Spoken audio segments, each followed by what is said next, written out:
Welcome back to our channel. In this video, we'll guide you on how to let people follow you in Facebook Marketplace on your PC. By enabling this feature, you can expand your reach and increase your chances of successful transactions. Let's dive in. Step 1.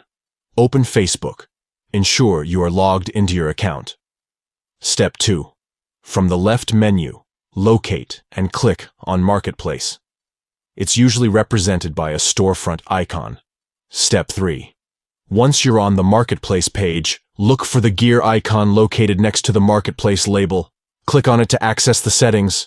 Step 4. In the Settings menu, you'll find an option labeled Let People Follow You.